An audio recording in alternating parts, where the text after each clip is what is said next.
वर्षों पहले की बात है मित्र।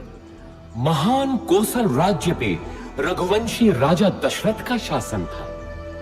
महातेजस्वी राजा दशरथ अपनी 3 रानियों के साथ राजधानी अयोध्या में रहते थे।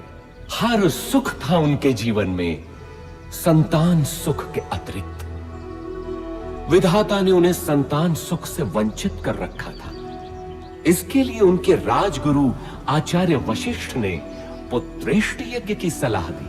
पुत्रेष्टि यज्ञ के बाद राजा दशरथ को 4 बेटों का सुख मिला। कौशल्या के राम, कैकेयी के भरत और सुमित्रा के लक्ष्मण तथा शत्रुघ्न हुए। समय बीतने के साथ श्री राम का शौर्य और वीरता चारों ओर प्रसिद्ध हो गई। इतनी प्रसिद्ध कि महर्षि विश्वामित्र ने भी अपने यज्ञ को राक्षसी ताड़का के हाथों से बचाने के लिए राजा दशरथ से श्री राम को ही मांगा।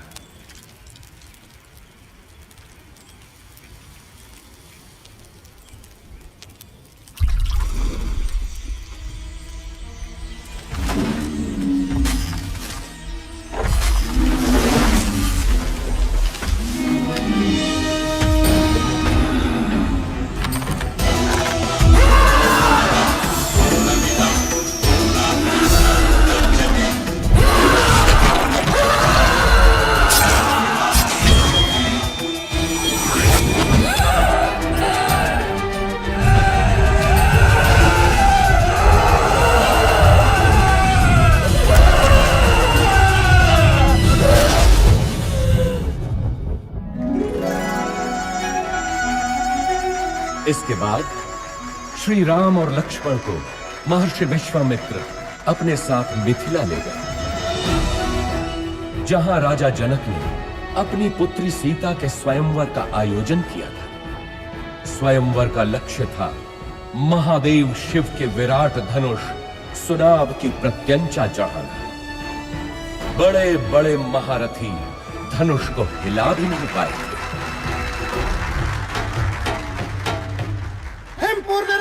महाबली रोहित कुमार सुनाभ की प्रत्यंचा चढ़ाने के लिए उठे हैं।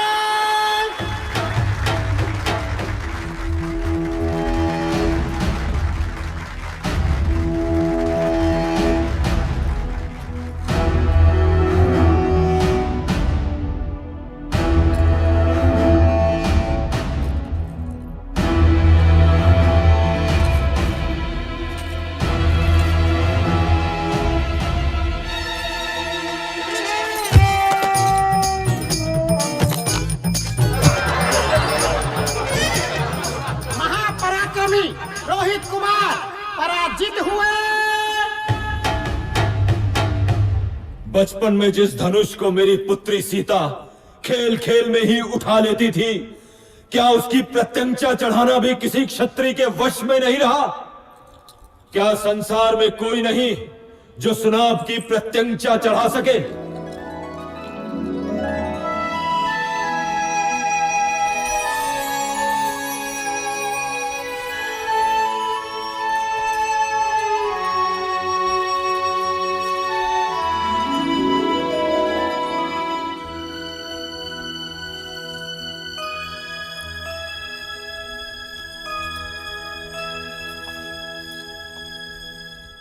मैं मिथिला नरेश जनक अत्यंत दुख के साथ अपनी पुत्री सीता के स्वयंवर की समाप्ति की घोषणा करता हूं, क्योंकि धरती पर ऐसा कोई पुरुष नहीं जो सीता के योग्य हो। ठहरो,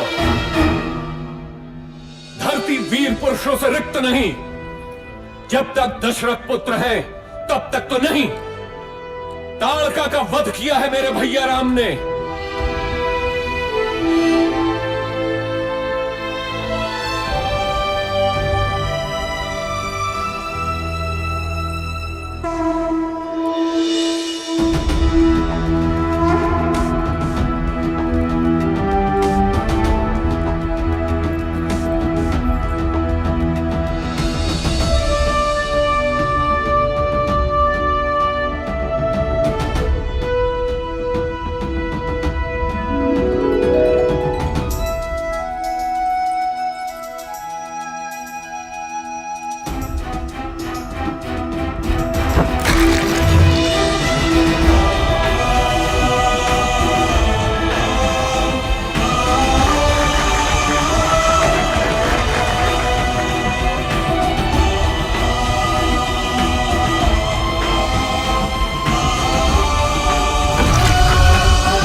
पूर्ण किया।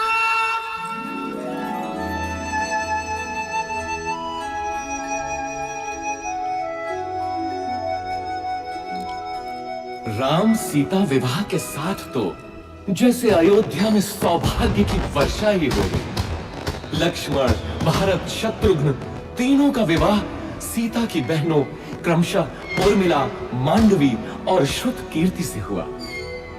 अयोध्या में इतनी प्रसन्नता कभी भी नहीं थी। पूरे नगर में उत्सव था, सब कुछ व्यवस्थित था।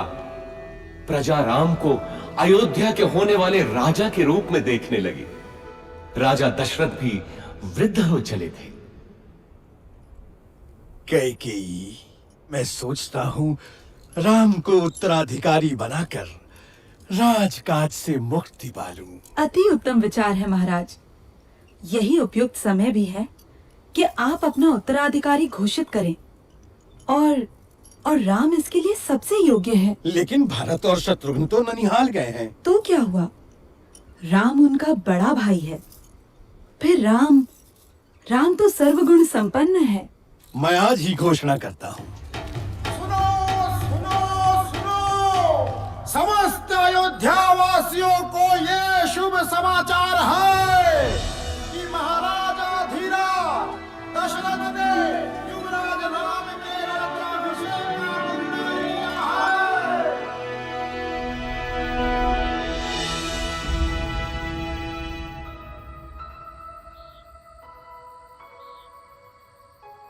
अयोध्या की होने वाली महारानी को मेरा अभिवादन। क्या बात है महारानी, मुझसे कोई भूल हुई? राजपुरुषों का क्या भरोसा, कल कोई और मुझसे सुंदर मिल गई तो वो महारानी बन जाएगी। ऐसा विचार क्यों आया सीते? मैं स्त्रियों का यह दुख समझता हूं सीते।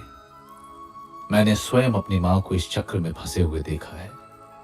सौत का डंक हर नारी के लिए विष ही होता है।